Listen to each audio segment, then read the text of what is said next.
ഈശോ മിശിഹായ്ക്ക് സ്തുതിയായിരിക്കട്ടെ. പരിശുദ്ധ ഫ്രാൻസിസ് മാർപ്പാപ്പായുടെ അവിടുന്ന് നമ്മയെ സ്നേഹിച്ചു എന്ന ചാക്രിയ ലേഖനത്തിൻ്റെ പഠന പരമ്പരയിലേക്ക് സ്വാഗതം. ഇന്ന് നമ്മൾ പഠന വിധേയമാക്കുന്നത് 195 മുതൽ 199 വരെയുള്ള ഖണ്ഡികകളാണ്. നമുക്കൊരു നിമിഷം പ്രാർത്ഥിക്കാം. ഈശോയുടെ മാധുര്യമുള്ള തിരുഹൃദയമേ, ഞങ്ങളുടെ സ്നേഹമായിരിക്കണമേ. പരിഹാരം ക്രിസ്തുവിൻ്റെ ഹൃദയത്തിൻ്റെ വ്യാപനം എന്ന ശീർഷകത്തിൻ്റെ ഉപശീർഷകമായിട്ട് സ്നേഹത്തിനുള്ള സമർപ്പണം എന്ന ആ ഒരു ആശയമാണ് ഇന്ന് നമ്മൾ പഠിക്കാനായിട്ട് പോവുക. ഇവിടെ വിശുദ്ധ കൊച്ചുത്രേസ്യയുടെ ആത്മീയ ജീവിതത്തെക്കുറിച്ചും ദൈവസ്നേഹത്തോടുള്ള അവളുടെ അർപ്പണത്തെക്കുറിച്ചും ദൈവനീതിയെ അവൾ എങ്ങനെ മനസ്സിലാക്കി എന്നതിനെക്കുറിച്ചുമാണ് ആഴത്തിൽ പ്രതിപാദിക്കുന്നത്. 195 ഖണ്ഡികയിലേക്ക് നമുക്ക് പ്രവേശിക്കാം. ദൈവനീതിയും പരിഹാരവും എന്ന വിഷയമാണ് ഇതിൽ പഠന വിധേയമാക്കിയിരിക്കുക. ഈ ഖണ്ഡികയുടെ പ്രധാന ഊന്നൽ ദൈവികനീതി എന്ന ആശയത്തിലും അതിൻ്റെ പരിഹാരത്തിൻ്റെ തീവ്രമായ രൂപത്തിലുമാണ്. വിശുദ്ധ കൊച്ചുത്രേസ്യയുടെ ആത്മീയതയെക്കുറിച്ച് ധ്യാനിച്ചുകൊണ്ടാണ് പരിശുദ്ധ പിതാവ് ഈ ഭാഗം തുടങ്ങുന്നത്. അവളുടെ ജീവിതവും ദർശനവും ഈ ഭാഗത്തിലെ മുഖ്യ വിഷയമാണ്. എന്നിരുന്നാലും ചില ആത്മീയ കേന്ദ്രങ്ങളിൽ നിലനിന്നിരുന്ന ഒരു സങ്കല്പത്തെ ഇവിടെ പരിശുദ്ധ പിതാവ് അവതരിപ്പിക്കുന്നുണ്ട്. അതായത് പാപികൾക്കു വേണ്ടി ശിക്ഷകൾ ഏറ്റുവാങ്ങാൻ സ്വയം സമർപ്പിക്കുക, മറ്റുള്ളവരുടെ മിന്നൽ ദണ്ഡായി മാറുക, അതായത് മിന്നൽ രക്ഷാജാലകം എന്ന് പറയുന്നതായി മാറുക. അതായത് മറ്റുള്ളവരുടെ ജീവിതത്തിലേക്ക് വരുന്ന ശിക്ഷകൾ ഞാൻ വലിച്ചെടുക്കുക എന്നുള്ളതാണ്. അങ്ങനെ അവരെ അപകടങ്ങളിൽ നിന്നും രക്ഷപ്പെടുത്തുക എന്നുള്ളത് ഇത് ദൈവിക നീതിയുടെ ശിക്ഷകൾ സ്വീകരിക്കുവാനുള്ള ഒരുതരം ഹോമയാഗമായി കാണുകയാണ്. ഈ ഒരു ആശയം ചില ആത്മീയ കേന്ദ്രങ്ങളിൽ നിലനിന്നിരുന്നു എന്ന് പരിശുദ്ധ പിതാവ് പറയുന്നുണ്ട്. വിശുദ്ധ കൊച്ചുത്രേസ്യയുടെ ആത്മീയതയെക്കുറിച്ച് ധ്യാനിക്കുമ്പോഴും ഇങ്ങനെയുള്ള ഒരു തീവ്രമായ ഒരു നിലപാടുണ്ടായിരുന്നു എന്ന കാര്യം പരിശുദ്ധ പിതാവ് പറയുകയാണ്. ഈ ആശയം മഹത്തരമായിട്ട് തോന്നാമെങ്കിലും വിശുദ്ധ കൊച്ചുത്രേസ്യ ഇതിൽ അമിതമായി ആകൃഷ്ടയായില്ല എന്ന് മാർപ്പാപ്പ പറയുക.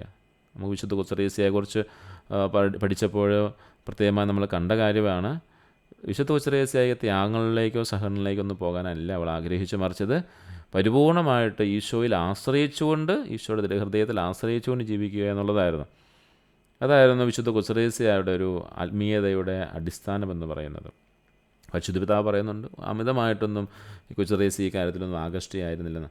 അങ്ങനെ ചെയ്യണമെന്ന ആകർഷണം എനിക്ക് തോന്നിയില്ല എന്ന് കൊച്ചുത്രേസ്യ തന്നെ രേഖപ്പെടുത്തിയിട്ടുണ്ട് അവളുടെ ആത്മകഥയിൽ.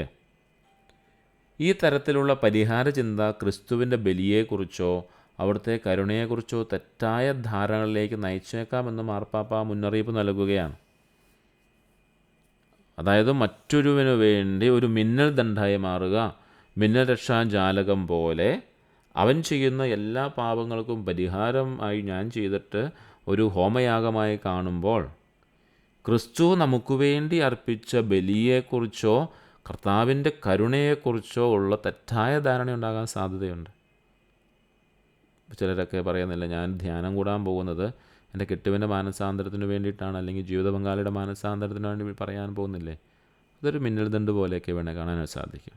പക്ഷേ പരിശുദ്ധ പിതാവ് പറയുന്ന കാര്യം ഇതാണ്, അങ്ങനെ ഒരാൾ ചെയ്യുമ്പോഴത്തേക്കും ക്രിസ്തുവിൻ്റെ ബലിയെക്കുറിച്ച് രക്ഷ അത് വ്യക്തിപരമായിട്ട് നമ്മൾ നേടിയെടുക്കേണ്ടതാണ്. രക്ഷകൾ മധ്യസ്ഥ പ്രാർത്ഥന നമുക്ക് ആവശ്യമാണ്, പക്ഷേ രക്ഷ വ്യക്തിപരമായി നേടിയെടുക്കേണ്ടതാണ്. ഒരു മിന്നൽ ദണ്ഡാകാനായിട്ട് ആരെയും ഇവിടെ വിശുദ്ധ പിതാവ് ആഗ്രഹിക്കുന്നില്ല എന്ന് തന്നെ പറയുകയാണ്. അത് വിശുദ്ധ കൊച്ചുത്രേസ്യയുടെ കാഴ്ചപ്പാടിനെ ആത്മീയ ഇതേക്കുറിച്ച് ധ്യാനിച്ചുകൊണ്ടാണ് പരിശുദ്ധ പിതാവ് പറയുന്നതെന്ന കാര്യം കൂടി നമ്മൾ മനസ്സിലാക്കുക. എന്തുകൊണ്ടാണ് വിശുദ്ധ പിതാവ് പറയുന്ന കാരണം ഇതാണ്, ഇങ്ങനെ ഒരു പരിഹാര ചിന്ത വന്നാൽ, ഒരു മനുഷ്യൻ്റെ തലയിലേക്ക് അല്ലെങ്കിൽ ആത്മീയ തലത്തിലേക്ക് വന്നാൽ ക്രിസ്തുവിൻ്റെ ബലിയെക്കുറിച്ചും അവിടുത്തെ കരുണയെക്കുറിച്ചും ഒരു തെറ്റായ ധാരണ ഉണ്ടാകാൻ സാധ്യതയുണ്ട്. ക്രിസ്തുവിൻ്റെ ബലി അപൂർണമാണെന്നോ ഭാഗികമായി ഫലപ്രദമാണെന്നോ അല്ലെങ്കിൽ അവിടുത്തെ കരുണയ്ക്ക് ശക്തിയില്ലെന്നോ ഉള്ള ചിന്തകളിലേക്ക് ഇത് വഴിതെളിച്ചേക്കാം എന്നാണ് പരിശുദ്ധ പിതാവ് പറയുക. വളരെ വ്യക്തമായിട്ട് പരിശുദ്ധ ഒരു മുന്നറിയിപ്പ് നൽകുകയാണ്. അവനു വേണ്ടിയുള്ള സഹനങ്ങൾ നമ്മൾ ഏറ്റെടുക്കുന്നതിന് കുഴപ്പമൊന്നുമില്ല, പക്ഷേ അവൻ്റെ പാപങ്ങൾക്കുള്ള ശിക്ഷ മുഴുവൻ ഞാൻ ഏറ്റുവാങ്ങുന്ന ഒരു മിന്നൽ ദണ്ഡായി മാറുമ്പോൾ കർത്താവിൻ്റെ ബലി അപൂർണ്ണമാണെന്ന് ചിന്തിക്കാം. അതുകൊണ്ടാണല്ലോ അവൻ സഹിക്കേണ്ടി വരുന്നത്. എൻ്റെ കൂട്ടുകാരൻ, എൻ്റെ കൂട്ടുകാരി എനിക്ക് വേണ്ടി സഹിക്കേണ്ടി വരുന്നു, അവൻ ഏറ്റെടുക്കേണ്ടി വരുന്നത്. ഭാഗികമായ ഫലപ്രദമാണെന്നോ അല്ലെങ്കിൽ അവിടുത്തെ കരുണയ്ക്ക് ശക്തിയില്ലെന്നോ എന്ന ചിന്തയൊക്കെ ഉണ്ടാകാൻ സാധ്യതയുണ്ട് എന്ന് പരിശുദ്ധ പറയുകയാണ്. ക്രിസ്തുവിൻ്റെ ബലി പരിപൂർണമാണ് എന്നതാണ് ക്രൈസ്തവ വിശ്വാസത്തിൻ്റെ അടിസ്ഥാനം. വിശുദ്ധ കൊച്ചുത്രേസ്യയുടെ വാക്കുകളിൽ പറയുകയാണ്, പാപികൾക്കായി കരുതിവെക്കപ്പെട്ടിരിക്കുന്ന ശിക്ഷയിൽ നിന്നും അവരെ അകറ്റാനായി അവയെ തങ്ങളിലേക്ക് വലിച്ചെടുക്കുവാൻ ദൈവിക നീതിയുടെ ഇരയായി സ്വയം സമർപ്പിക്കുന്ന ആത്മാക്കളെക്കുറിച്ച് ഞാൻ ചിന്തിച്ചു എന്നാണ് പറയുന്നത്. പാപികൾക്കായി കരുതി വച്ചിരിക്കുന്ന ശിക്ഷയിൽ നിന്നും അവരെ അകറ്റാനായി അവയെ തങ്ങളിലേക്ക് വലിച്ചെടുക്കാൻ ദൈവനീതിയുടെ ഇരകളായി സ്വയം സമർപ്പിക്കുന്ന ആത്മാക്കളെക്കുറിച്ച് ഞാൻ ചിന്തിച്ചു എന്നാണ് പറയുന്നത്. അതുകൊണ്ടാണ് മിന്നൽദണ്ഡ് എന്ന വാക്ക് ഉപയോഗിച്ചിരിക്കുന്നത്. വലിച്ചെടുക്കുന്നു. എന്താ ആകർഷിച്ചെടുക്കുന്നത്? പാപികൾക്കായി കരുതി വച്ചിരിക്കുന്ന ശിക്ഷകൾ നിങ്ങളിലേക്ക് വലിച്ചെടുക്കപ്പെടുകയാണ്. ഇത്തരമൊരു സമർപ്പണം എത്ര മഹനീയവും മഹത്വവുമാണെങ്കിലും അത് കൊച്ചുത്രേസ്യയെ ആകർഷിച്ചില്ല എന്ന് തന്നെയാണ് മാർപ്പാപ്പ കൃത്യമായിട്ട് ഏറ്റുപറയുന്നത്. മഹനീയവും മഹത്തരവും എന്നൊക്കെ നമുക്ക് പറയാനായിട്ട് സാധിക്കും, പക്ഷേ കൊച്ചുത്രേസ്യയെ അത് ആകർഷിച്ചില്ല. പാപികൾക്ക് വേണ്ടി കരുതി വച്ചിരുന്നൊരു ശിക്ഷ സ്വയം ദൈവനീതിയുടെ സ്വയം ഇരയായി നമ്മളതിനെ വലിച്ചെടുക്കുന്നു. അതുകൊണ്ടാണ് മിന്നൽദണ്ഡെന്ന് പറയുന്നു. വലിച്ചെടുക്കുന്നു. എന്താണ് ആകർഷിച്ചെടുക്കുന്നത് ചോദിച്ചാൽ പാപികൾക്ക് വേണ്ടി കരുതി വെച്ച ശിക്ഷയാണ്, അതിനെ വലിച്ചെടുക്കുന്നു. ഈ ഒരു സമർപ്പണത്തെ, ആ ഒരു ആത്മീയതയെ വിശുദ്ധ കൊച്ചുത്രേസ്യ ആകർഷിച്ചില്ല എന്ന് തന്നെ പരിശുദ്ധ പിതാവ് ഇവിടെ പറഞ്ഞ് പഠിപ്പിക്കുകയാണ്. വിശുദ്ധ കൊച്ചുത്രേസ്യയുടെ ആത്മീയത എന്താണെന്ന് നമുക്കറിയാം. ദൈവത്തിൽ പരിപൂർണമായിട്ട് ആശ്രയിക്കുക എന്നതും. 196 ഖണ്ഡികയിലേക്ക് നമുക്ക് പ്രവേശിക്കാം. ഈ ഖണ്ഡികയിൽ വിശുദ്ധ കൊച്ചുത്രേസ്യ കണ്ടെത്തിയ പുതിയ വഴിയെക്കുറിച്ചാണ് പറയുന്നത്. ദൈവിക നീതിയെ തൃപ്തിപ്പെടുത്താതെ തൻ്റെ ദൈവത്തിൻ്റെ അനന്തമായ സ്നേഹത്തിന് തന്നെ സമർപ്പിക്കുക എന്നുള്ളതാണ്. ദൈവിക നീതിയെ തൃപ്തിപ്പെടുത്തുന്നതിന് പകരം കർത്താവിൻ്റെ അനന്തമായ സ്നേഹത്തിന് സ്വയം അർപ്പിക്കാനാണ് കൊച്ചുത്രേസ്യ ഒരു വലിയ ആത്മീയ ഉൾക്കാഴ്ചയിലൂടെ മനസ്സിലാക്കുകയാണ്. കർത്താവിൻ്റെ അനന്തമായ സ്നേഹത്തിന് സ്വയം സമർപ്പിക്കുക, ദൈവനീതിയെ തൃപ്തിപ്പെടുത്തുന്നതിന് പകരം. അവളുടെ വാക്കുകൾ നാം അങ്ങനെ കാണുകയാണ്. ഓ എൻ്റെ ദൈവമേ, നിന്ദിക്കപ്പെട്ട സ്നേഹം അങ്ങേ ഹൃദയത്തിൽ തന്നെ അടഞ്ഞിരിക്കുകയാണോ? നിൻ്റെ സ്നേഹത്തിലേക്ക് തങ്ങളെ തന്നെ ആത്മസമർപ്പണം ചെയ്യുന്നവരെ നീ വേഗത്തിൽ സ്വീകരിക്കുമെന്നും നിൻ്റെ അനന്തമായ ആർദ്ര സ്നേഹത്തിൻ്റെ അലകൾ എൻ്റെ ആത്മാവിലേക്ക് ഒഴുകുന്നതിൽ നീ സന്തോഷിക്കുന്നു എന്നും എനിക്ക് തോന്നുന്നു. ഈ വാക്കുകൾ അവളുടെ ദർശനത്തെ വ്യക്തമാക്കുകയാണ്. അവളുടെ ആത്മീയ ദർശനത്തെ വളരെ വ്യക്തമാക്കുകയാണ്. അതായത് ദൈവിക നീതിയെ തൃപ്തിപ്പെടുത്താനായിട്ട് അല്ല, അതിനുള്ള പരിഹാരങ്ങളൊന്നും അല്ല കാണുക, മറിച്ച് ദൈവത്തിൻ്റെ അനന്തമായ സ്നേഹത്തിന് സ്വയം അങ്ങ് സമർപ്പിക്കുകയാണ്. ദൈവത്തിൻ്റെ സ്നേഹം നിന്ദിക്കപ്പെടുന്നത് അവളെ വേദനിപ്പിക്കുന്നുണ്ട്, വിശുദ്ധ കൊച്ചുത്രേസ്യയെ വേദനിപ്പിക്കുന്നുണ്ട്. എന്നാൽ ആ സ്നേഹത്തിന് സ്വയം തുറന്നു കൊടുക്കുന്നതിലൂടെ അത് ഒഴുകി വരുമെന്നവൾ വിശ്വസിക്കുകയാണ്. വിശുദ്ധ കുർബാനയിൽ നിസ്സംഗതയിലും തണുപ്പിലൂടെയൊക്കെ, തണുപ്പൻ ശൈലിയിലുമൊക്കെ വിശുദ്ധ കുർബാനയെ അവഹേളിക്കുന്നു, അല്ലെങ്കിൽ അത് ഏറ്റവും വേദനാജനകമാണ് എന്ന് ഈശോ പറയുന്നുണ്ട്. വിശുദ്ധ മാർഗരറ്റ് മേരി അലക്കോക്കിനോട് തൻ്റെ രണ്ടാമത്തെ ദർശനത്തിലാണ് ആ കാര്യം പറയുക. അപ്പം അങ്ങനെ നിന്ദിക്കപ്പെടുന്നത്, ദൈവത്തിൻ്റെ സ്നേഹം നിന്ദിക്കപ്പെടുന്നത് വിശുദ്ധ കൊച്ചുത്രേസ്യയെ വേദനിപ്പിക്കുന്നുണ്ട്. ഇതെങ്ങനെ വിശുദ്ധ കൊച്ചുത്രേസ്യ അറിഞ്ഞ് നമുക്കറിയാമല്ലോ അല്ലേ. തൻ്റെ 15-ാമത്തെ വയസ്സിൽ ഈശോയുടെ ആ തിരുഹൃദയത്തിൻ്റെ സ്പന്ദനം, ആ ഒരു മിടിപ്പ് അവൾ മനസ്സിലാക്കിയവളാണ്. അതുകൊണ്ടാണ് ദൈവത്തിൻ്റെ സ്നേഹം നിന്ദിക്കപ്പെടുന്നത് അവളെ വേദനിപ്പിക്കുന്നതിന് കാരണം അതാണ്. എങ്കിലും ഈ ദൈവിക നീതിയെ തൃപ്തിപ്പെടുത്താനല്ല ആഗ്രഹിച്ചത്, അതിന് പകരം സ്വയം ഈശോയുടെ സ്നേഹത്തിന്, ദൈവത്തിൻ്റെ സ്നേഹത്തിന് തുറന്നു കൊടുക്കുകയാണ്, സ്നേഹത്തിന് പ്രാധാന്യം കൊടുക്കുകയാണ് വിശുദ്ധ കൊച്ചുത്രേസ്യ. ദൈവനീതിയേക്കാൾ ദൈവത്തിൻ്റെ സ്നേഹത്തിന് പ്രാധാന്യം നൽകുകയാണ്. ദൈവനീതിയെ തൃപ്തിപ്പെടുത്താനുള്ള ശ്രമങ്ങൾക്ക് പകരം ദൈവത്തിന് സ്വയം വിട്ടുകൊടുക്കുകയാണ്. ദൈവത്തിൻ്റെ ആത്മാവിനെ സന്തോഷിപ്പിക്കുന്നത് നമ്മൾ കണ്ടെത്തുകയാണ്. ദൈവത്തിൻ്റെ ഹൃദയത്തിന് സന്തോഷം ലഭിക്കുന്നത് നമ്മൾ സ്വയം സമർപ്പിക്കുമ്പോഴാണെന്ന് വിശുദ്ധ കൊച്ചുത്രേസ്യ മനസ്സിലാക്കുകയാണ്. ആ ഒരു കാര്യമാണ് പരിശുദ്ധ പിതാവ് ഈ ഖണ്ഡികയിൽ നമ്മളോട് പറയുന്നത്. 197 ഖണ്ഡികയിലേക്ക് നമുക്ക് പ്രവേശിക്കാം. ഈ ഖണ്ഡികയിൽ ക്രിസ്തുവിൻ്റെ രക്ഷാകര ബലിയുടെ പൂർണ്ണതയും നമ്മുടെ സ്വാതന്ത്ര്യം അതിനെ എങ്ങനെ തടസ്സപ്പെടുത്തുന്നു എന്നതിനെയും ദൈവിക നീതിയെക്കുറിച്ചുള്ള വിശുദ്ധ കൊച്ചുത്രേസ്യയുടെ കാഴ്ചപ്പാടിനെയും വ്യക്തമാക്കുകയാണ്. ക്രിസ്തുവിൻ്റെ രക്ഷാകര ബലിക്ക് ഒന്നും കൂട്ടിച്ചേർക്കേണ്ടതില്ല എന്ന് അടിവരയിടുകയാണ്. അത് പരിപൂർണമാണ്. ഈശോയുടെ ബലി, രക്ഷാകര ബലി പരിപൂർണമാണ്. അതിലേക്ക് ഒന്നും കൂട്ടിച്ചേർക്കാനായിട്ടില്ല, ഒരു കാര്യവും കൂട്ടിച്ചേർക്കാനില്ല. എന്നിരുന്നാലും ഈ ലോകത്ത് ക്രിസ്തുവിൻ്റെ ഹൃദയത്തിൽ നിന്നും പ്രസരിക്കുന്ന അവിടുത്തെ അനന്തമായ ആർദ്രതയുടെ തരംഗങ്ങൾ, സ്നേഹത്തിൻ്റെ ആ തരംഗങ്ങൾ നമ്മുടെ സ്വതന്ത്രമായ നിരസിക്കൽ മൂലം തടയപ്പെടുന്നുണ്ട്. ആ കാര്യം നമ്മൾ സമ്മതിക്കണം എന്നാണ് പറയുക. ക്രിസ്തുവിൻ്റെ ഹൃദയത്തിൽ നിന്നും പ്രസരിക്കുന്ന അവിടുത്തെ അനന്തമായ ആർദ്രതയുടെ സ്നേഹതരംഗങ്ങൾ നമ്മുടെ സ്വതന്ത്രമായ നിരസിക്കൽ മൂലം, നമുക്ക് സ്വാതന്ത്ര്യമുണ്ട് എന്ന് നമുക്കറിയാം, അങ്ങനെ നമ്മുടെ സ്വതന്ത്രമായ നിരസിക്കൽ മൂലം തടയപ്പെടുകയാണ്. എവിടെയാണ് തടയപ്പെടുക? ലോകം മുഴുവനും വ്യാപിക്കേണ്ട ആ സ്നേഹതരംഗത്തെ, അവിടുത്തെ അനന്തമായ സ്നേഹതരംഗത്തെ നമ്മൾ തടയുകയാണ് നമ്മുടെ സ്വാതന്ത്ര്യം മൂലം. ദൈവം നമ്മുടെ സ്വാതന്ത്ര്യത്തെ മാനിക്കുന്നത് കൊണ്ടാണ് ഇത് സംഭവിക്കുന്നത്. നമുക്ക് ദൈവത്തെ സ്വീകരിക്കാനും ദൈവസ്നേഹത്തെ സ്വീകരിക്കാനും നിരസിക്കാനും സ്വാതന്ത്ര്യമുണ്ട്. ദൈവിക നീതിയേക്കാൾ ക്രിസ്തുവിൻ്റെ സ്നേഹം നിരസിക്കപ്പെടുന്നു എന്നതായിരുന്നു വിശുദ്ധ കൊച്ചുത്രേസ്യയുടെ ഹൃദയത്തെ കൂടുതൽ വേദനിപ്പിച്ചത്. അതാണ് തിരിച്ചറിയേണ്ടത്. ദൈവിക നീതിയേക്കാൾ ക്രിസ്തുവിൻ്റെ സ്നേഹം നിരസിക്കപ്പെടുന്നു എന്നുള്ളതാണ് വിശുദ്ധ കൊച്ചുത്രേസ്യയെ വേദനിപ്പിച്ചത്. മുൻ ഖണ്ഡികയെ നമ്മൾ കണ്ടതാണ്.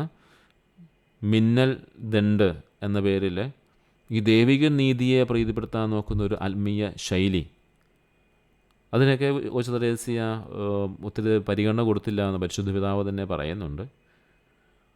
ആ പരിശുദ്ധ പിതാവ് തന്നെ പറയുകയാണ്, ദൈവിക നീതിയേക്കാൾ ക്രിസ്തുവിൻ്റെ സ്നേഹം നിരസിക്കപ്പെടുന്നു എന്നതിൽ കൂടുതൽ വേദനിച്ച വ്യക്തിയാണ് വിശുദ്ധ കൊച്ചുത്രേസ്യ എന്ന്. അതായത് വിശുദ്ധ ത്രേസ്യ നമ്മളോട് ആവശ്യപ്പെടുന്നത് നമ്മുടെ സ്വാതന്ത്ര്യം ഉപയോഗിച്ചുകൊണ്ട് ക്രിസ്തുവിൻ്റെ സ്നേഹത്തെ നമ്മൾ സ്വീകരിക്കണം എന്ന് തന്നെയാണ്. സ്നേഹത്തിലൂടെയുള്ള നീതിക്കാണ് വിശുദ്ധ ത്രേസ്യ പ്രാധാന്യം കൊടുത്തത്. കൊച്ചു ത്രേസ്യയ്ക്ക് ദൈവിക നീതിയെ അവിടുത്തെ സ്നേഹത്തിൻ്റെ വെളിച്ചത്തിൽ മാത്രമേ മനസ്സിലാക്കാൻ കഴിഞ്ഞിരുന്നുള്ളൂ. അതാണ് എൻ്റെ കാര്യം. മുൻഖണ്ഡികയിൽ ഞാൻ പറഞ്ഞതുപോലെ 15-ാം വയസ്സിൽ ഈശോയുടെ ഹൃദയത്തിൻ്റെ മിടിപ്പ് മനസ്സിലാക്കിയവൾക്ക് ആ സ്നേഹമാണല്ലോ മുൻപിൽ നിൽക്കുക. ആ സ്നേഹത്തിൽ മാത്രമേ ഈ ദൈവീനീതിയെ കാണാനായിട്ട് വിശുദ്ധ കൊച്ചുത്രേസ്യയ്ക്ക് സാധിച്ചുള്ളൂ. നമുക്കും അങ്ങനെ കഴിയണമെന്ന് തന്നെയാണ് പരിശുദ്ധ പിതാവും ആഗ്രഹിക്കുക. ഒരപ്പൻ തൻ്റെ മകനെ പരിപൂർണമായി ഇങ്ങനെ സ്നേഹിച്ചു കൊണ്ടേയിരിക്കുമ്പോൾ ഇടയ്ക്കൊരു ശകാരം പറഞ്ഞാൽ പോലും ആ അപ്പൻ്റെ സ്നേഹത്തിൻ്റെ ആഴം നല്ലതുപോലെ മനസ്സിലാക്കിയ മകന് അതൊരു നീതിയുടെ വാക്കുകളായിട്ട് തോന്നില്ല, മറിച്ച് അത് സ്നേഹം തന്നെ മുൻപിൽ നിൽക്കുകയുള്ളൂ. അതുതന്നെയാണ് വിശുദ്ധ കൊച്ചുത്രേസ്യയ്ക്കും സംഭവിച്ചിരിക്കുന്നത്. ഈശോയുടെ സ്നേഹം പരിപൂർണമായി മനസ്സിലാക്കിയവളാണ്. ദൈവത്തിൻ്റെ എല്ലാ പരിപൂർണതകളും അവിടുത്തെ കരുണയിലൂടെയാണ് അവൾ കണ്ടത് എന്നുള്ളതാണ്. അതുകൊണ്ട് നീതി പോലും സ്നേഹത്താൽ പൊതിയപ്പെട്ടതാണ് എന്ന് വിശുദ്ധ കൊച്ചുത്രേസ്യ വിശ്വസിക്കുകയാണ്. വിശുദ്ധ കൊച്ചുത്രേസ്യയുടെ പ്രസ്താവന എങ്ങനെയാണ്? അവിടുത്തെ നീതി പോലും സ്നേഹത്താൽ പൊതിയപ്പെട്ടതാണെന്ന് എനിക്ക് തോന്നുന്നു എന്നാണ് വിശുദ്ധ കൊച്ചുത്രേസ്യ പറയുക. എത്ര ആഴമായ ഒരു ആത്മീയതയിലേക്കാണ് വിശുദ്ധ കൊച്ചുത്രേസ്യ നമ്മളെ കൂട്ടിക്കൊണ്ടു പോവുക. അതായത് നമുക്ക് ദൈവത്തിൻ്റെ സ്നേഹത്തെ നിരസിക്കാനും സ്വീകരിക്കാനും സ്വാതന്ത്ര്യമുണ്ട്. ആ സ്നേഹത്തെ നിരസിക്കുമ്പോൾ ക്രിസ്തുവിൻ്റെ ഹൃദയം വേദനിക്കുന്നുണ്ട്. അതായത് എൻ്റെ അനന്തമായ ആർദ്ര തരംഗങ്ങൾ ലോകം മുഴുവൻ വ്യാപിപ്പിക്കുന്നതിൽ നമ്മുടെ ഹൃദയത്തിലേക്ക് വരുന്നത് നമ്മൾ തടയുമ്പോൾ ആ ഒരു വേദന അവിടത്തേക്ക് ഉണ്ടാവും. ഈശോയുടെ രക്ഷകരമായ ബലി അത് പരിപൂർണതയാണ്, അതിനോടൊന്നും കൂട്ടിച്ചേർക്കേണ്ട ആവശ്യമില്ല. പക്ഷേ ആ ഒരു ബലി ഈ നിഴലിലൂടെ നമുക്ക് ലഭിച്ച സ്നേഹത്തെ ലോകം മുഴുവൻ വ്യാപിപ്പിക്കാനായിട്ട് നമ്മൾ റെഡിയാവേണ്ടതുണ്ട്, സന്നദ്ധരാവേണ്ടതുണ്ട് എന്ന കാര്യം വിശുദ്ധ കൊച്ചുത്രേസ്യ നമ്മെ ഓർമ്മിപ്പിക്കുന്നു. അതുപോലെ തന്നെ ദൈവത്തിൻ്റെ പരിപൂർണത മുഴുവനും ദൈവത്തിൻ്റെ കരുണയിലാണ് എന്ന കാര്യം സ്നേഹത്തോടെ ഓർമ്മിപ്പിക്കുന്നു. അവിടുത്തെ നീതി പോലും സ്നേഹത്താൽ പൊതിയപ്പെട്ടതാണെന്ന് പറയുന്നു. ഇങ്ങനെ വിശുദ്ധ കൊച്ചുത്രേസ്യയുടെ ഈ വാക്കുകളൊക്കെ എടുത്തു വെച്ചുകൊണ്ട് പരിശുദ്ധ പിതാവ് നമ്മോട് പറയുന്ന കാര്യം ഇതാണ്: ദൈവസ്നേഹത്തിൽ കൂടുതൽ കൂടുതൽ ആഴപ്പെടണം, അതായത് തിരുഹൃദയഭക്തിയിൽ കൂടുതൽ കൂടുതൽ ആഴപ്പെടണം എന്ന് തന്നെയാണ്. ഇതിലേക്ക് നമുക്ക് പ്രവേശിക്കാം. സ്നേഹസമർപ്പണത്തിൻ്റെ ഉറവിടത്തെക്കുറിച്ചാണ് ഇവിടെ പറഞ്ഞിരിക്കുക. ഈ ഭാഗം കൊച്ചുത്രേസ്യയുടെ ആത്മസമർപ്പണത്തിൻ്റെ യഥാർത്ഥമായ കാരണം വെളിപ്പെടുത്തുകയാണ്. ദൈവത്തിൻ്റെ കരുണാർദ്രമായ സ്നേഹത്തിലുള്ള അർപ്പണമാണ്. ഈ സമർപ്പണത്തിൻ്റെ ലക്ഷ്യം അവൾ വ്യക്തമാക്കുന്നുണ്ട്. അവളുടെ സമർപ്പണം ദൈവനീതിക്ക് വേണ്ടിയായിരുന്നില്ല, മറിച്ച് ദൈവത്തിൻ്റെ കരുണാർദ്രമായ സ്നേഹത്തിനു വേണ്ടിയായിരുന്നു. വിശുദ്ധ കൊച്ചുത്രേസ്യ പരിപൂർണമായി ഒരു സ്നേഹസമർപ്പണം നടത്തിയത് അവിടെ ദൈവത്തിൻ്റെ കരുണാർദ്രമായ സ്നേഹത്തിനു വേണ്ടിയായിരുന്നു, നീതിക്ക് വേണ്ടിയായിരുന്നില്ല എന്ന് പറയുകയാണ്. അങ്ങേ കരുണാർദ്ര സ്നേഹത്തിന് ഞാൻ എന്നെ തന്നെ ഒരു ഹോമയാഗമായി സമർപ്പിക്കുന്നു. അങ്ങിലുള്ള അനന്തമായ സ്നേഹത്തിൻ്റെ തിരമാലകൾ എൻ്റെ ആത്മാവിൽ കവിഞ്ഞൊഴുകുവാൻ അനുവദിച്ചുകൊണ്ട് നിരന്തരം എന്നെ ദഹിപ്പിക്കണമേ എന്നാണ് അവൾ പ്രാർത്ഥിക്കുന്നത്. വലിയൊരു പ്രാർത്ഥനയല്ലേ? അങ്ങിലുള്ള അനന്തമായ സ്നേഹത്തിൻ്റെ തിരമാലകൾ എൻ്റെ ആത്മാവിൽ കവിഞ്ഞൊഴുകുവാൻ അനുവദിച്ചുകൊണ്ട് നിരന്തരം എന്നെ ദഹിപ്പിക്കണമേ എന്ന്. അങ്ങനെ ഞാൻ അങ്ങേ സ്നേഹത്തിൻ്റെ രക്തസാക്ഷിയായി തീരട്ടെ എന്ന് വിശുദ്ധ കൊച്ചുത്രേസ്യ പ്രാർത്ഥിക്കുകയാണ്. ഒരു ആത്മസമർപ്പണത്തിൻ്റെ പ്രാർത്ഥനയാണ് ഇത്. സ്നേഹത്തിനായുള്ളൊരു സമർപ്പണമാണ്, ശിക്ഷകൾ ഏറ്റുവാങ്ങാനായിട്ടുള്ളതല്ല. അവളുടെ ആത്മാവ് ദൈവസ്നേഹത്താൽ നിറഞ്ഞ് അതിൽ തന്നെ ദഹിച്ചു തീരുവാൻ അവൾ ആഗ്രഹിക്കുകയാണ്. ദൈവത്തിൻ്റെ സ്നേഹത്താൽ ദഹിച്ചു തീരുവാൻ ആഗ്രഹിക്കുന്ന കൊച്ചുത്രേസ്യയാണ് കാണുക. അതാണ് അർപ്പണമെന്ന് പറയുന്നത്, സ്നേഹസമർപ്പണമെന്ന് പറയുന്നത്. ക്രിസ്തുവിൻ്റെ ഹൃദയം തൻ്റെ ഹൃദയത്തിൽ നിറയാൻ അവൾ അനുവദിച്ചു. അതിലൂടെ അവൾ ആ സ്നേഹത്തെ മറ്റുള്ളവരിലേക്ക് എത്തിക്കാനും അതുവഴി ലോകത്തെ രൂപാന്തരപ്പെടുത്താനും ശ്രമിച്ചു. ദൈവത്തിൻ്റെ സ്നേഹം ആദ്യം തൻ്റെ ഹൃദയത്തിൽ വളരാനായിട്ട്, നിറയാനായിട്ട് അവൾ വിശുദ്ധ കൊച്ചുത്രേസ്യ അനുവദിച്ചു എന്നുള്ളതാണ്. അങ്ങനെ ആ സ്നേഹത്തെ മറ്റുള്ളവരിലേക്ക് എത്തിക്കാനും അതുവഴി ലോകം മുഴുവനും രൂപാന്തരപ്പെടുത്തുവാനും പരിശ്രമിച്ചു എന്നുള്ളതാണ്. വിശുദ്ധ കൊച്ചുത്രേസ്യയെക്കുറിച്ചൊക്കെ പഠിക്കുമ്പോൾ നമ്മൾ ആ ഖണ്ഡികയിലൊക്കെ അധ്യായത്തിലൊക്കെ കണ്ട കാര്യമാണ്. ഹൃദയത്തിൻ്റെ ഒരു പരിവർത്തനം ഉണ്ടാവണം എന്ന് നമ്മൾ കണ്ടിരുന്നു. അങ്ങനെ ഹൃദയ പരിവർത്തനം ആർക്കുണ്ടായി? വിശുദ്ധ കൊച്ചുത്രേസ്യയ്ക്കുണ്ടായി. അത് മറ്റുള്ളവരിലേക്ക് എത്തിക്കുന്നു. അത് വിശുദ്ധ സെലിനും കൂട്ടുകാരിക്കുമൊക്കെ, സഹോദരിക്കും കൂട്ടുകാരിക്കും ഒക്കെ എഴുതുമ്പോൾ ഈ ഈശോയുടെ സ്നേഹത്തെക്കുറിച്ച് വളരെ മനോഹരമായിട്ട് എഴുതുന്നുണ്ടല്ലേ. അതൊക്കെ നമ്മൾ കണ്ടതാണ്. ആ സ്നേഹം മറ്റുള്ളവരിലേക്ക് എത്തിക്കുന്നുണ്ട്. അങ്ങനെ ഈ ലോകത്തെ മുഴുവൻ രൂപപ്പെടുത്തുകയാണ്. പാപത്തിൻ്റെ ഘടനയിൽ നിന്നും ഒരു സ്നേഹ സംസ്കാരത്തിലേക്ക് രൂപപ്പെടുത്തണം എന്നുള്ള ആ വലിയ ചിന്തയിലേക്ക് ആണ് ഈ വിശുദ്ധ കൊച്ചുത്രേസ്യയും ചേർന്ന് നിൽക്കുക. പരിശുദ്ധ പിതാവ് നമ്മോട് പറയുന്ന കാര്യം ഇതാണ്. അങ്ങനെ നമ്മുടെ ഹൃദയത്തിൽ ദൈവത്തിൻ്റെ സ്നേഹം നിറഞ്ഞ് അത് മറ്റുള്ളവരിലേക്ക് എത്തി ലോകത്തെ മുഴുവനും രൂപാന്തരപ്പെടുത്താനായിട്ട് സാധിക്കണം. എൻ്റെ അമ്മയായ സഭയുടെ ഹൃദയത്തിൽ ഞാൻ സ്നേഹമായിരിക്കും. അങ്ങനെ എൻ്റെ സ്വപ്നം സാക്ഷാത്കരിക്കപ്പെടും. ഇത് അവളുടെ ആത്മീയ ദർശനത്തിൻ്റെ ഒരു ഉന്നതിയാണ്. സഭയുടെ ഹൃദയത്തിൽ സ്നേഹമായി മാറാനുള്ള വിശുദ്ധ കൊച്ചുത്രേസ്യയുടെ ആഗ്രഹം, സ്നേഹത്തിലൂടെ ലോകത്തെ രൂപാന്തരപ്പെടുത്താനുള്ള അവളുടെ ദൗത്യത്തിൻ്റെ ആകത്തുകയാണ്. ഈ രണ്ട് കാഴ്ചപ്പാടുകളും, അതായത് സ്നേഹസമർപ്പണവും സഭയുടെ ഹൃദയത്തിൽ സ്നേഹമായി മാറാനുള്ള ആഗ്രഹവും വേർപെടുത്താനാവാത്ത വിധം ഈ യോജിച്ചതാണ്. രണ്ട് കാര്യമാണ് പറയുന്നത്. ഒന്ന് സ്നേഹസമർപ്പണം, ഈശോയ്ക്ക് പരിപൂർണമായി സമർപ്പിക്കുക, സ്നേഹസമർപ്പണം. രണ്ട്, സഭയുടെ ഹൃദയത്തിൽ സ്നേഹമായി മാറുക. ഈ രണ്ട് കാര്യവും വേർപെടുത്താനാവാത്തതാണ്. ഈശോയുടെ ദൈവിക ഭാവവും മാനുഷിക ഭാവവും പോലെ തന്നെ ക്രിസ്തുവിൻ്റെ ഹൃദയം തൻ്റെ ഹൃദയത്തിൽ നിറയാൻ അനുവദിക്കുക മാത്രമല്ല കൊച്ചുത്രേസ്യ ചെയ്തത്, മറിച്ച് അവൾ തന്നെ പരിപൂർണമായി പ്രത്യാശയിലൂടെ ആ സ്നേഹത്തെ അവിടുത്തെ സൗന്ദര്യത്താൽ തൻ്റെ ജീവിതം വഴി മറ്റുള്ളവരിലെത്തിക്കാനും അങ്ങനെ ലോകത്തെ രൂപാന്തരപ്പെടുത്താനും പരിശ്രമിച്ചു എന്ന് പരിശുദ്ധ പിതാവ് പറയുകയാണ്. അവിടെ തൻ്റെ ഹൃദയത്തിൽ മാത്രം ഈശോയുടെ സ്നേഹം നിറഞ്ഞാൽ പോരാ, അത് മറ്റുള്ളവരിലേക്ക് എത്തണം. അതിൻ്റെ സൗന്ദര്യവും എല്ലാം പരിപൂർണമായി പ്രത്യാശയിൽ നിറഞ്ഞ് മറ്റുള്ളവരിലേക്ക് ആ സ്നേഹം എത്തണം. അങ്ങനെ ലോകത്തെ മുഴുവൻ രൂപാന്തരപ്പെടുത്തണം. സ്നേഹത്തിൻ്റെ സൗന്ദര്യത്തിലൂടെയാണ് രൂപാന്തരപ്പെടുത്തൽ സാധിക്കുക എന്ന് വിശുദ്ധ കൊച്ചറേസ്യ പറഞ്ഞത് തന്നെയാണ് വീണ്ടും നമ്മളിവിടെ ആവർത്തിച്ച് കാണുന്നത്. അത് അവളുടെ വിശ്വാസമാണ്. സ്നേഹത്തിലൂടെ ഈ ലോകത്തെ മുഴുവൻ മാറ്റിയെടുക്കാനായിട്ട് സാധിക്കും. അതുകൊണ്ട് ഈശോയുടെ ഹൃദയത്തിൽ സ്നേഹത്തിൽ പരിപൂർണമായിട്ട് ആശ്രയിക്കുകയാണ്, അങ്ങനെ പരിപൂർണമായിട്ട് അർപ്പണം ചെയ്യുകയാണ്. ആ കാര്യമാണ് പരിശുദ്ധ പിതാവ് 198 ഖണ്ഡികയിൽ പറയുന്നത്. നമ്മളും ഈശോയുടെ സ്നേഹത്തിന് പരിപൂർണമായി വിട്ടുകൊടുത്തുകൊണ്ട്, നമ്മൾ ഈശോയുടെ സ്നേഹം നിറഞ്ഞുകൊണ്ട്, ആ വലിയ സ്നേഹത്തെ മറ്റുള്ളവരിലേക്ക് എത്തിച്ചുകൊണ്ട് ലോകത്തെ മുഴുവൻ രൂപാന്തരപ്പെടുത്താനായിട്ട്, വിശുദ്ധ കൊച്ചറേസ്യയെ പോലെ രൂപാന്തരപ്പെടുത്താനായിട്ട് പരിശുദ്ധ പിതാവ് നമ്മോടും ആഹ്വാനം ചെയ്യുകയാണ് ഈ 198 ഖണ്ഡികയിലൂടെ. ലേക്ക് നമുക്ക് പ്രവേശിക്കാം. ഈ ഖണ്ഡിക വിശുദ്ധ കൊച്ചറേസ്യയുടെ സമർപ്പണം കർത്താവ് സ്വീകരിച്ചതിൻ്റെ ഫലങ്ങളെക്കുറിച്ച് പറയുന്നു. അവളുടെ സമർപ്പണം കർത്താവ് സ്വീകരിച്ചു എന്നുള്ളതാണ്. വിശുദ്ധ കൊച്ചറേസ്യയുടെ ഈ ആത്മസമർപ്പണം, അതായത് സ്നേഹത്തിന് വേണ്ടിയുള്ള സമർപ്പണം കർത്താവ് സ്വീകരിച്ചു. അതിനുശേഷം മറ്റുള്ളവരോട് തീവ്രമായ ഒരു സ്നേഹം തനിക്ക് അനുഭവപ്പെട്ടുവെന്ന് വിശുദ്ധ കൊച്ചറേസ്യ പറയുകയാണ്.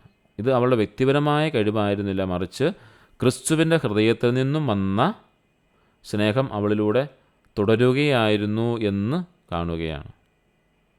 അത്രമാത്രം ആഴമായൊരു സ്നേഹത്തെ കാണുക. പ്രത്യേകിച്ച് നമ്മളിപ്പോൾ കാണുന്ന പരിഹാരമെന്ന ആ ഒരു കാര്യമാണ്. പരിഹാരം ക്രിസ്തുവിൻ്റെ ഹൃദയത്തിൻ്റെ വ്യാപനമാണ് കാണുക. അങ്ങനെ വെച്ച് നോക്കുമ്പോൾ ഇത് വിശുദ്ധ കൊച്ചറേസ്യയുടെ പരിഹാര പ്രവൃത്തിയാണ്. എന്ത്? ഈശോയുടെ സ്നേഹത്തിൽ വളരുക, ആ സ്നേഹം മറ്റുള്ളവരിലേക്ക് പങ്കുവയ്ക്കുക. അതാണ് വിശുദ്ധ കൊച്ചറേസ്യ ജീവിച്ച പരിഹാരമെന്ന് പറയുന്നത്. അത് ആ പരിഹാര പ്രവൃത്തിയെ ഈ കർത്താവ് സ്വീകരിച്ചു എന്നുള്ളതാണ് നമ്മളിവിടെ കാണുക. അത് അവളുടെ വ്യക്തിപരമായ ഒരു കഴിവായിരുന്നില്ല എന്ന് പറയുന്നു. ഈ സമർപ്പണം ഈശോ സ്വീകരിച്ചപ്പോൾ പരിഹാരം സ്വീകരിച്ചു എന്ന് നമുക്ക് പറയാം. ആ പരിഹാരമായി സമർപ്പിച്ച സമർപ്പണത്തെ ക്രിസ്തു സ്വീകരിച്ചപ്പോൾ ആ ക്രിസ്തുവിൻ്റെ ഹൃദയത്തിൽ നിന്ന് വന്ന സ്നേഹം അവളിലൂടെ ലോകം മുഴുവനിലേക്കും തുടരുകയായിരുന്നു. അവളുടെ സഹോദരി ലിയോണിന് അവൾ പറഞ്ഞ വാക്കുകൾ ഇതിനൊരു ഉദാഹരണമാണ്. അവളോട് സഹോദരിയോട് പറഞ്ഞ വാക്കുകൾ: സാധാരണ സഹോദരിമാർ അന്യോന്യം സ്നേഹിക്കുന്നതിനേക്കാൾ 1000 മടങ്ങ് ആർദ്രമായി നിന്നെ ഞാൻ സ്നേഹിക്കുന്നു എന്ന് പറഞ്ഞത്. എന്തെന്നാൽ നമ്മുടെ സ്വർഗീയ മണവാളൻ്റെ ഹൃദയം കൊണ്ട് എനിക്ക് നിന്നെ സ്നേഹിക്കാനാകും. ഇത് അവളുടെ സ്നേഹത്തിൻ്റെ ഉറവിടം ക്രിസ്തുവാണെന്ന് വ്യക്തമാക്കുകയാണ്. പരിശുദ്ധ പിതാവ് ഇതിലൂടെ പറയുന്നൊരു കാര്യമാണ്. നമ്മുടെ സ്വർഗീയ മണവാളൻ്റെ ഹൃദയം കൊണ്ട് എനിക്ക് നിന്നെ സ്നേഹിക്കാനാവും. അതാണ് തൻ്റെ സഹോദരിയോട് പറയുന്നത്. മറ്റ് സാധാരണ സഹോദരിമാർ അന്യോന്യം സ്നേഹിക്കുന്നതിനേക്കാൾ 1000 മടങ്ങ് ആദരമായി നിന്നെ എനിക്ക് സ്നേഹിക്കാനായിട്ട് സാധിക്കുന്നു. അതിൻ്റെ കാരണം ഒന്നേ ഉള്ളൂ: നമ്മുടെ സ്വർഗീയ മണവാളൻ്റെ ഹൃദയം കൊണ്ടാണ് ഞാൻ നിന്നെ സ്നേഹിക്കുന്നത്. നമ്മുടെയൊക്കെ സ്നേഹത്തിൻ്റെ ഉറവിടം എന്താണെന്ന് നോക്കുക. മറ്റുള്ളവരെ സ്നേഹിക്കുമ്പോൾ നമ്മുടെ സ്നേഹത്തിൻ്റെ ഉറവിടം എന്താ? സ്വാർത്ഥതയാവാം, സുഖങ്ങളാകാം, പേരാകാം, പെരുമയാകാം, പ്രശസ്തിയാകാം. നമ്മുടെ സ്നേഹത്തിൻ്റെ അടയാളം ഇത് വളരെ വ്യക്തമായിട്ട് വിശുദ്ധ കൊച്ചറേസ്യ നമുക്ക് മുമ്പിൽ വലിയൊരു വെല്ലുവിളി, അല്ലെങ്കിൽ ഒരു ആത്മീയമായ ഒരു വെല്ലുവിളി ഉയർത്തുകയാണ്. വിശുദ്ധ കൊച്ചറേസ്യയുടെ ഈ വാക്കുകളിലൂടെ പരിശുദ്ധ പിതാവ് മറ്റുള്ളവരെ സ്നേഹിക്കുന്നുണ്ട്. ഈശോയുടെ ഹൃദയം കൊണ്ട് എനിക്ക് നിന്നെ സ്നേഹിക്കാനാകുമെന്ന് പറയാനായി സാധിക്കണം. അവളുടെ സ്നേഹത്തിൻ്റെ ഉറവിടം ക്രിസ്തുവാണെന്ന് വീണ്ടും വീണ്ടും വീണ്ടും വ്യക്തമാക്കുകയാണ്. പരിപൂർണമായി ഞാൻ ക്രിസ്തുവിനിൽ ആശ്രയിക്കുന്നു. അവിടുത്തെ ദൈവത്തിൻ്റെ നീതിയിലല്ല, അവിടുത്തെ കരുണാദ്രമായ സ്നേഹത്തിലാണ് ഞാൻ ആശ്രയിക്കുന്നത് എന്ന് പറഞ്ഞ കൊച്ചറേസ്യയുടെ ആ സ്നേഹത്തെ കർത്താവ് സ്വീകരിച്ച് അതിൻ്റെ ഫലങ്ങൾ അവളിൽ നിന്നും ഉണ്ടായപ്പോൾ അവൾ തൻ്റെ സഹോദരിയോട് പറഞ്ഞ കാര്യമാണ്: ഇനി എനിക്ക് മറ്റാരേക്കാൾ കൂടുതൽ ആർദ്രമായി നിന്നെ സ്നേഹിക്കാനായിട്ട് സാധിക്കുന്നു. അതിൻ്റെ കാരണം നമ്മുടെ മണവാളൻ്റെ ക്രിസ്തുവിൻ്റെ ഹൃദയം കൊണ്ടാണ് എനിക്ക് നിന്നെ സ്നേഹിക്കാനായിട്ട് സാധിക്കുന്നത്. പിന്നീട് മൗറീസ് ബെല്ലേറി നമ്മൾ എഴുതുകയാണ്, വിശുദ്ധ കൊച്ചറേസ്യ എഴുതുകയാണ്: ക്രിസ്തുവിൻ്റെ ഹൃദയത്തിൻ്റെ ആർദ്രതയും അവിടുന്ന് നിന്നിൽ നിന്നും എന്താണ് പ്രതീക്ഷിക്കുന്നതെന്നും മനസ്സിലാക്കി തരാൻ എനിക്ക് അതിയായ ആഗ്രഹമുണ്ട്.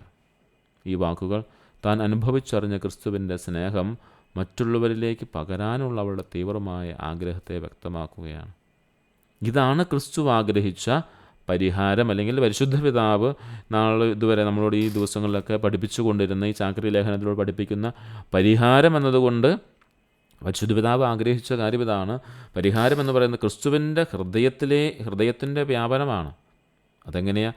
ഇവിടെ വളരെ വ്യക്തമായിട്ട് വിശുദ്ധ കൊച്ചറേസ്യയുടെ മാതൃക കാണിച്ചുകൊണ്ട് പരിശുദ്ധ പിതാവ് പറയുന്നു, ആദ്യം അവൾ ഈ ദൈവനീതിയേക്കാൾ ഉപരിയായിട്ട് ക്രിസ്തുവിൻ്റെ സ്നേഹത്തെ അവൾ അംഗീകരിക്കുന്നു. പരിപൂർണമായ ക്രിസ്തുവിൻ്റെ സ്നേഹത്തിന്, ആർദ്രമായ സ്നേഹത്തിന് സമർപ്പിക്കുന്നു. ആ സമർപ്പണം അവിടെ ഉണ്ടായപ്പോൾ ക്രിസ്തു അത് സ്വീകരിച്ചു. അവളെ അത് കരുവായിരുന്നില്ല. ആ ഒരു ക്രിസ്തുവിൻ്റെ സ്നേഹം അവളുടെ ഹൃദയത്തിലൂടെ തമ്പുരാൻ തുടരുന്നു.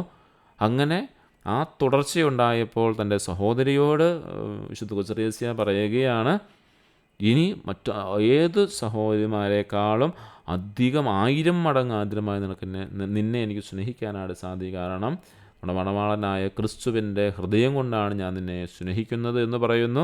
പിന്നെ തൻ്റെ സുഹൃത്തായ മൗറീസ് ബെല്ലേറിയന് അവൾ എഴുതുകയാണ്, ക്രിസ്തുവിൻ്റെ ഹൃദയത്തിൻ്റെ ആർദ്രതയും അവിടുന്ന് നിന്നിൽ നിന്നും എന്താണ് പ്രതീക്ഷിക്കുന്നത് മനസ്സിലാക്കി തരാനായിട്ട് ഞാൻ ആഗ്രഹിക്കുകയാണ്. തൻ്റെ പ്രേക്ഷിത ദൗത്യം അങ്ങ് വളർത്തുകയാണ്. അതായത് ഈശോയുടെ ക്രിസ്തുവിൻ്റെ വ്യാപനം ഈ കൊച്ചു ത്രേസ്യ നടത്തുകയാണ്. തൻ്റെ സഹോദരിയോട് പറയുന്നു, തൻ്റെ സുഹൃത്തിനോട് പറയുന്നു, മൗറീസ് ബെല്ലേറിയനോട് പറയുന്നു.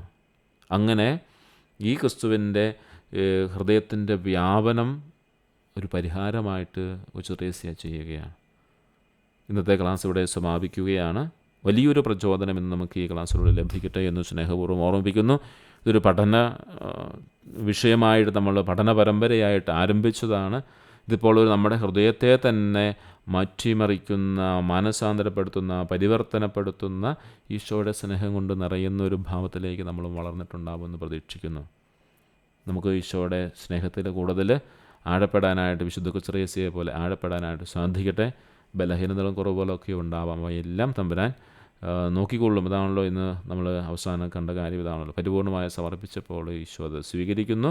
പിന്നെ അവളുടെ കഴിവായിരുന്നില്ല, വ്യക്തിപരമായ കഴിവായിരുന്നില്ല, മറിച്ച് ക്രിസ്തുവിൻ്റെ ഹൃദയത്തിൽ നിന്നും വന്ന സ്നേഹം അവളിലൂടെ തുടരുകയായിരുന്നു. അങ്ങനെ ക്രിസ്തുവിൻ്റെ ഹൃദയത്തിൽ നിന്ന് വരുന്ന സ്നേഹം നമ്മുടെ ഹൃദയത്തിലൂടെ നമ്മുടെ സഹോദരങ്ങളിലേക്കും സൗഹൃദങ്ങളിലേക്കും ലോകം മുഴുവനിലേക്കും വ്യാപിക്കുന്നതിന് കാരണമായി തീരട്ടെ എന്ന് പ്രാർത്ഥിക്കുന്നു. നമുക്കൊരു നിമിഷം പ്രാർത്ഥിക്കാം. ഇന്നത്തെ ക്ലാസ്സുകളൊക്കെ തമ്പുരാൻ്റെ പരിപൂർണമായ സംരക്ഷണത്തിലായിരുന്നു, പരിശുദ്ധ അമ്മയുടെ പ്രത്യേകമായ സംരക്ഷണത്തിലായിരുന്നു. പ്രത്യേകമായ നന്ദിയോടുകൂടെ നമുക്ക് ആയിരിക്കാം, നന്ദിയുള്ളവരായിരിക്കാം. കർത്താവിൻ്റെ ഈ സ്നേഹത്തെ അതിയായി പ്രതിചരിപ്പിക്കാനായിട്ട് നമുക്ക് ആഗ്രഹിക്കാം. നമുക്ക് ഈ ദിവസം മനോഹരമായിട്ട് ക്ലാസ് നയിക്കുവാനായിട്ട്, അല്ലെങ്കിൽ ക്ലാസ് എടുക്കുവാനായിട്ട്, ദൈവത്തിൻ്റെ ഹൃദയത്തിലേക്ക് ധ്യാനിക്കാനായിട്ട് അനുഗ്രഹിച്ച ദൈവത്തോട് നമുക്കൊരു നിമിഷം നന്ദി പറയാം. അതുപോലെ ഈശോയുടെ സ്നേഹത്തിൽ നമുക്ക് ആയിരിക്കുകയും ചെയ്യാം. ഈശോയുടെ മാധുര്യമുള്ള തിരുഹൃദയമേ, എൻ്റെ സ്നേഹമായിരിക്കണമേ. നമുക്കിനി ചോദ്യോത്തരങ്ങളിലേക്ക് പ്രവേശിക്കാം.